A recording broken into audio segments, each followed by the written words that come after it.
Welcome to the Wanderer's History Podcast, and to a new series of the podcast entitled Rulers and Monarchs of the 16th Century Mediterranean, where I will talk about some of the most influential rulers that included emperors, kings, sultans of the Ottoman Empire, who left a mark on the 16th century history with particular focus to the Mediterranean, but also Central and Southeastern Europe. Thus, I will aim to cover in a thematic and chronological fashion the most influential rulers of the century.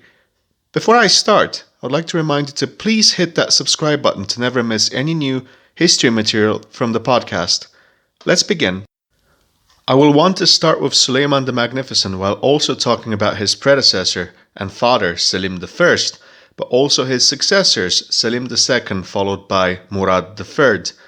The Ottoman Empire under Suleyman represented arguably the greatest threat to the Venetian Republic, Spain, Knights of St. John, and the eastern and central lands of the Holy Roman Empire and Habsburg crown. His Mediterranean campaigns, those of Suleyman, with small exceptions such as the one at Malta in 1565, illustrated the relentless nature of the Ottoman Empire, its warfare both on land and sea.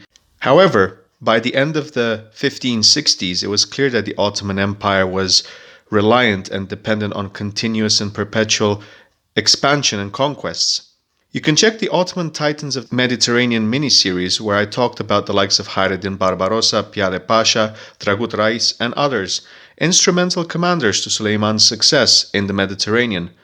I will also aim to show how much of a discrepancy there were between the reigns of Suleyman and then Selim II. After all, it is during the reign of Selim II that we see the remarkable victory of the Holy League at Lepanto, which put a lot of strain on the resources of the Ottoman Empire. Ideally, I would like to be able to talk about two very important figures that competed for power at the Porte at the end of Suleyman's reign and the beginning of Selim II, and that would be Mehmet Sokoli or Sokolu Pasha, and then afterwards to talk about an enigmatic but highly influential figure of Ottoman politics in the second half of the 16th century. More will be revealed after the first two episodes. After talking about the Ottoman side of Mediterranean military and geopolitics of the 16th century, I'd like to shift attention to Charles V, Holy Roman Emperor, and his clashes with the Ottoman Empire.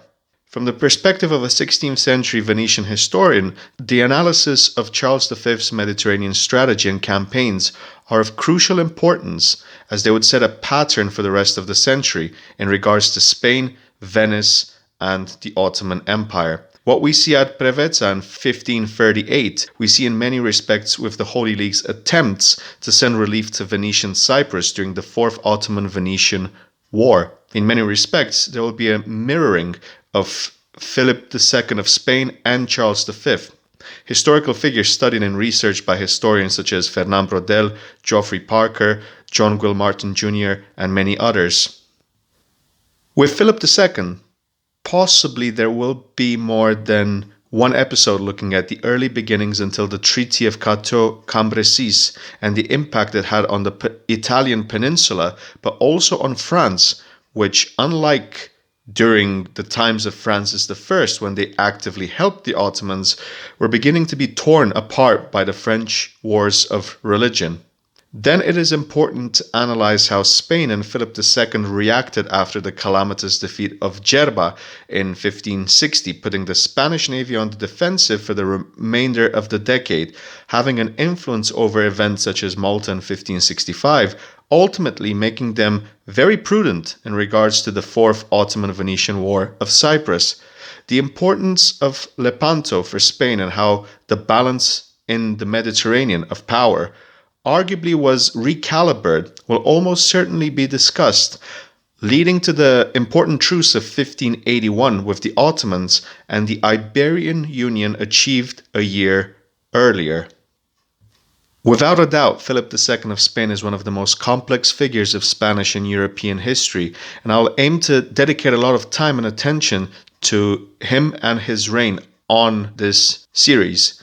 Moving on, I would like to discuss about Emperor Maximilian and how the Holy Roman Emperor failed to capitalize on the momentum gained by the Holy League in 1570 through the victory at Lepanto, in also assisting the Venetians in Istria and Dalmatia. Though not traditionally thought as a Mediterranean ruler, the Habsburg emperors had, through their lands that stretched in the Balkans, somewhat of a minor influence in the Adriatic. But in this case, given that we're talking about the 16th century as a whole, it is of relevance to discuss about it. Moving forward, we will then focus our attention on Venice. And here it is important to talk about the remarkable dogeship of Andrea Gritti, the Fabius Maximus of Venice, as described by Robert Finlay, and then Alvise Mocenigo, followed by the short dogeship of Sebastiano Venier, key figure of the Holy League and one of the victors at Lepanto. Finally, the last section of the series will also be the introduction to the new one.